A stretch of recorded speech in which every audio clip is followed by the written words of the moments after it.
welcome back to Cor Deo Online, to Psalms. Today we've come to Psalm number 3, and this is an interesting little psalm. I'm not going to say anything about it, but when you have the detail, well, I guess I am saying something about it, aren't I?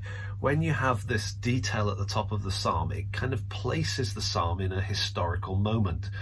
In this case, when David was fleeing from Absalom, his son, so you can go back and you can read about that section of his life. He was in a dark place. He was threatened, and it just looked very bleak. Maybe on another psalm we'll dwell more on that as a detail, but there's not that many of them that give us that level of historic information, so I thought I'd flag it. But here's the thing I want us to see. Again, we've got some contrast going on.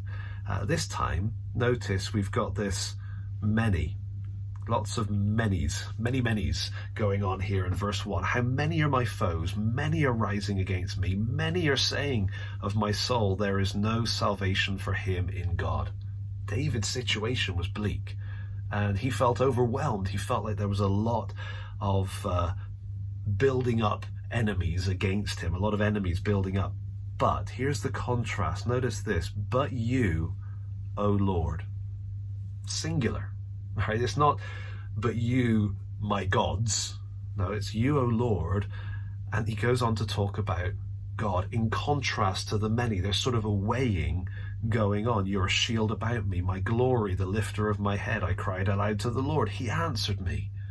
And so you've got the many enemies, but you've got one God. Okay, and so notice that contrast that's playing out through this psalm, and the application flows exactly from that. Notice in verse 6, he says, I will not be afraid of many thousands of people who have set themselves against me all around.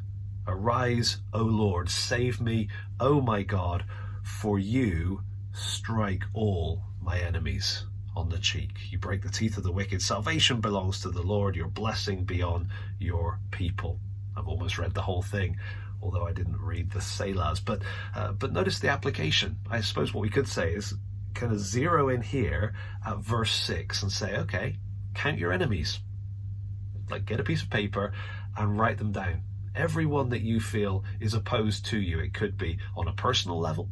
It could be on a kind of spiritual warfare level, thinking about the works of the enemy against God's people, against the church, against the spread of the gospel.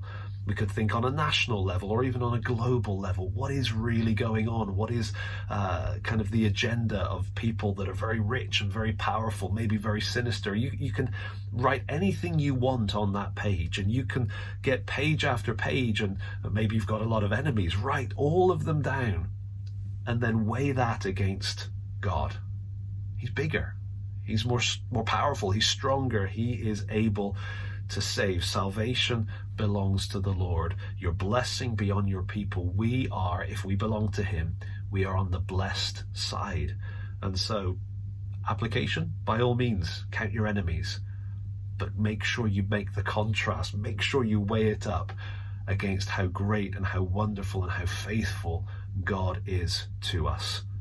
He is able to deal with all of the enemies, and he is able to save us.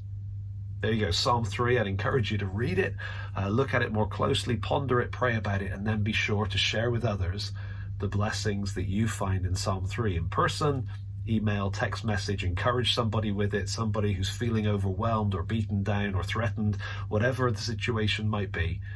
But then, of course, in the comment section below, please share any highlights from Psalm 3 so that other people can appreciate what you've appreciated as you've spent time in this psalm. Thanks for joining us, and next time, Psalm 4.